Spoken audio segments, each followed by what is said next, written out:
Silvio Berlusconi is arguably the most important prime minister in Italy in the last 20-25 years. He is, to start with, the longest serving prime minister in Italy since the end of the Second World War. Perhaps more interestingly, he is extremely important because Italian politics before Berlusconi was very different from after he came to power in the early 1990s. For many, Berlusconi personified the idea of the businessman in politics. For others, they would say, not really. Italy had, before Berlusconi, the same symbol of money in politics in the shape of Giovanni Agnelli. Agnelli, the scion of the extremely wealthy, ultra-influential Agnelli family from Torino in northwestern Italy, has been for decades, since the late 1940s and before him the family for many, many decades, extremely powerful, exerting immense influence over the politics of northern Italy and arguably the whole of the country. But there are differences between Berlusconi and Giovanni Agnelli. Agnelli represented a family that had or has history, has connections to many power circles in the country, whether in Rome, or in the northern part of the country, or even in some cases in the southern part of the country. Berlusconi, on the other side, was one man. To a very large extent, he represented himself. And that gave him a lot of freedom, a lot of space for maneuvering in the political scene of the country.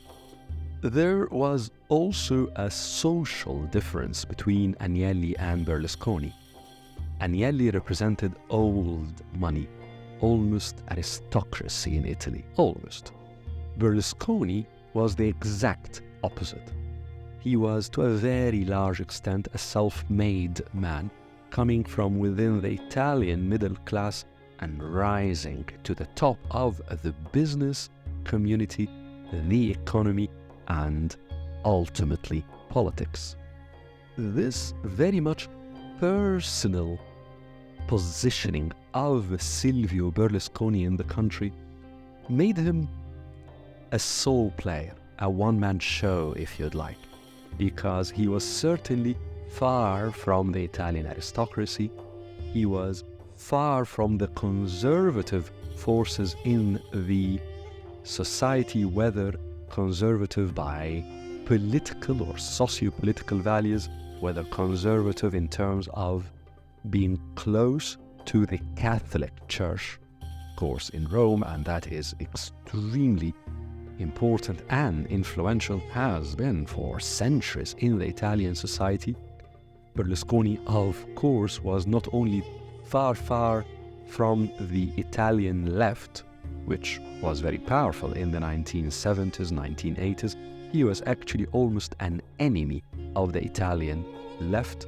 And in addition to all of that, he was also very far from the institutions of the Italian state, whether we are talking about the bureaucracy, the civil service, the diplomatic service, the different echelons of power, circles of power in the administration in the state. Actually, for many of these institutions and these circles of power, Silvio Berlusconi was almost a shock to them, because his way of talking, of political campaigning, was very much that of the street in Italy. He was far in his attitude, in his manners, in the way he carried himself and presented himself to the society, was very far from the manners, the attitude of the upper middle classes, let alone of the establishment, or far from that, of the aristocracy. Perhaps that was the underlying message of his narrative, of the way he wanted the people to see him, that I am a self-made man. I represent you, the masses, as opposed to circles within the establishment, within the traditional economic elite, within the traditional politically powerful circles that were in history far from the masses, far from the largest sections of the society.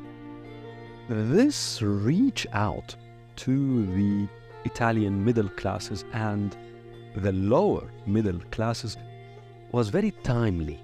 It came at a very perfect timing, actually, because in the early 1990s, Italy witnessed a transformative campaign to cleanse its politics, its economy, from the influence of the organized crime or organized crime groups.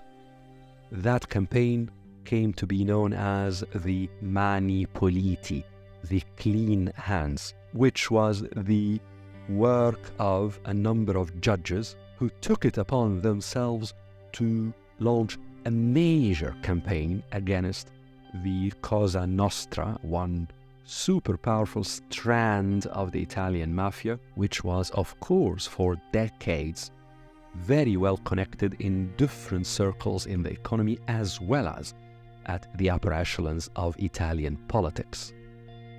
Actually, the Mani Puliti campaign is by itself an extremely interesting and important episode in the social and political history of Italy and that of Europe. What matters for us here, however, is that it resulted in major changes within important circles in the economy and in politics, whereby many politicians were either imprisoned or forced to get out of the public life, or were forced to leave Italy altogether. And because of that, the Italian socio-political scene, as well as the Italian political economy, basically the landscape of politics, became much less crowded. There were openings that started to appear in the early 1990s, and because of that, Silvio Berlusconi was able to rise quite quickly, relatively easily, to arrive at the summit of Italian politics, to become Prime Minister. Yet, the experience of Silvio Berlusconi was, from the very beginning and throughout the past 25-30 years, a bit fraught with a number of issues. To start with, the model he presented in Italian politics, and by extension in European politics, was that of a one-man show. It was very much about him rather than about a movement.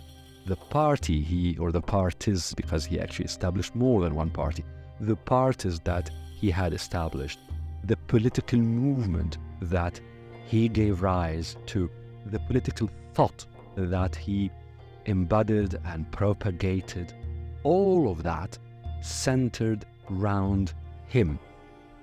And whereas often, as we have seen throughout many examples in history, there is a bit of glamour, a bit of high hopes that get associated with one-man shows, with charismatic people who enter politics, very often such movements that revolve round one person lose the shine, lose the glamour, and very often result in major problems, if not catastrophes. Also, in the case of Berlusconi, there were many examples and rumors and legal cases that cast a bit of shadow on the way he behaves, on his lifestyle. And yes, in the societies of the Mediterranean, we are often forgiving about such matters, but if such matters are very much under the limelight for many years, and if they get very often invoked, and if many stories and rumors keep coming back and back, all of that casts shadow on the entire political example, the entire political experience, such as in this case, that of Silvio Berlusconi. Much more importantly, however, many leading institutions in Italy, the institutions that lie at the core of the Italian state, saw Berlusconi often as representing points of weakness, if you'd like, in the Italian modern experiment.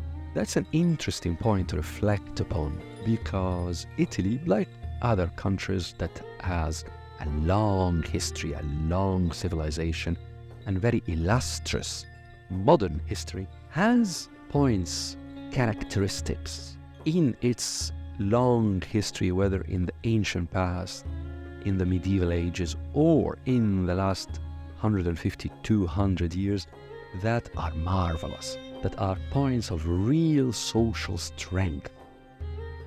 Yet, like many countries of that long history and rich experiences, it also has points that could very well be seen as weaknesses in the society. Several important Italian institutions saw in the experience of Silvio Berlusconi some sort of representing such social weaknesses. And that's why in the reckoning, in how they looked at the rise of Silvio Berlusconi and the decade in which he was very much at the core of Italian politics, they saw an invoking of things that are not super civilized in the Italian history, things that are not super beautiful in the modern Italian experience. And that's why there has always been tension, and often serious tension, between these powerful state institutions and Silvio Berlusconi and the political movement that he led or represented. Ultimately, however, there were so many aspirations and hopes and promises entailed in the political project of Silvio Berlusconi, while the results did not meet these aspirations and hopes. Many people saw in the rise of Silvio Berlusconi that there will be major changes in the business environment, major momentum for entrepreneurship, serious change in regulations, in governance, in ways of doing business, in access to finance, in the competitiveness of different companies, and importantly, in the economic conditions of large sections of the Italian society. The results, however, after 25-30 years in which he was at the core of Italian politics, were not really immense changes in all of these issues. Crucially, the conditions of the middle class did not dramatically improve as a result of the time that Silvio Berlusconi was in power, or the time in which his political movement was represented in the governing coalitions of the country in the past 25-30 years. Even in foreign policy, before Silvio Berlusconi, the key powers that exerted a lot of influence on European foreign policy, on European thought, on the European project as a whole, were France and Germany. After 25-30 years in which he was a major force in Italian politics, still France and Germany exert immense influence over the entire European project. Some would say other countries increased their presence their influence over the macro pan-European political system, such as Poland, for example, but it is difficult to say that Silvio Berlusconi led to a major rise in Italian presence on the European landscape as a whole. So basically, the results of Silvio Berlusconi's political experience as a whole, the deliverables, did not really match the aspirations and often the promises.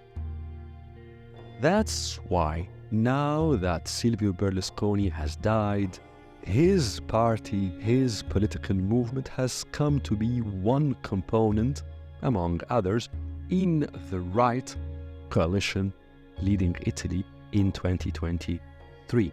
And there's a real question mark on whether his political party or the entire political movement that he led or inspired, real question mark on whether it will survive after he now has left the scene.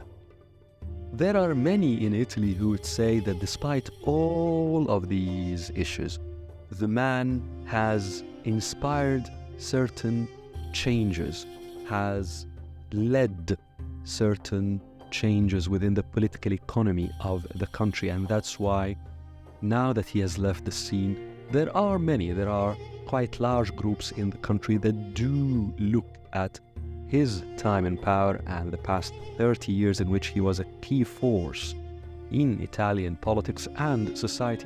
They do look with a bit of nostalgia. But whether one agrees with these feelings, with that assessment, or is more inclined to the idea that there are many serious issues in the experience of Silvio Berlusconi in Italian politics in the period from the early 1990s until 2023, that's a personal assessment. And I think it's very important, actually, for anyone who is interested in Italian politics and European politics. What matters here is that Berlusconi's experience over this period was indeed consequential. And that's why it is really worthy of reflection upon.